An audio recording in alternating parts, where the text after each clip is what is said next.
ನಾನ್ ನಿಮ್ಮನ್ನೊಂದು ಮಾತು ಕೇಳ್ತೀನಿ, ದಯವಿಟ್ಟು ತಪ್ಪು ತಿಳ್ಕೊಬೇಡಿ. ಹೇಳಿ ನಾಯ್ಕರೇ. ಯುದ್ಧದಲ್ಲಿ ಮಿಲಿಟರಿಯವರು ಸಾವಿರಾರು ಜನಗಳನ್ನ ಕೊಲ್ತಾರಲ್ಲ, ಅವ್ರಿಗೆಲ್ಲ ಯಾಕೆ ನೀವು ಶಿಕ್ಷೆ ಕೊಡಲ್ಲ? ಇದೆಂಥ ಪ್ರಶ್ನೆ? ಅವ್ರು ಕೊಲ್ಲೋದು ದೇಶದ್ರೋಹಿಗಳನ್ನ. ನಾನ್ ಕೊಂದಿದ್ದು ದೇಶದ್ರೋಹಿನೇ, ನಾನ್ ಕೊಂದಿದ್ದು ಒಬ್ಬ ದೇಶದ್ರೋಹಿನೇ. ಅಲ್ಲಿ ಕೊಂದ್ರೆ ಪರಮವೀರ ಚಕ್ರ ಮೆಡಲ್, ಇಲ್ಲಿ ಕೊಂದ್ರೆ 9 ವರ್ಷ ಜೈಲ್.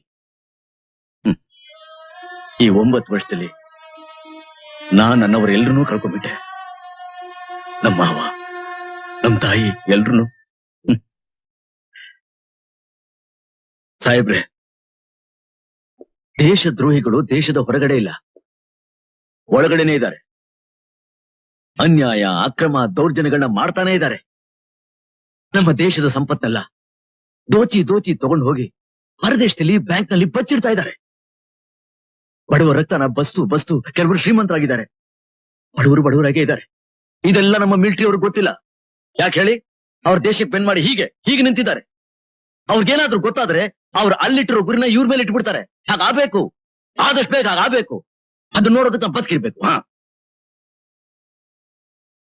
ಏನು ಹಾಗೆ ನೋಡ್ತಿದ್ದೀರಾ? ಬಹಳ ಮಾತಾಡ್ತಾ ಇದ್ದೀನಿ ಅಂತನಾ? ಏನ್ ಮಾಡ್ಲಿ ಸಾಹೇಬ್ರೆ, ನನ್ನ ರಕ್ತ ಕುದಿಯುತ್ತೆ.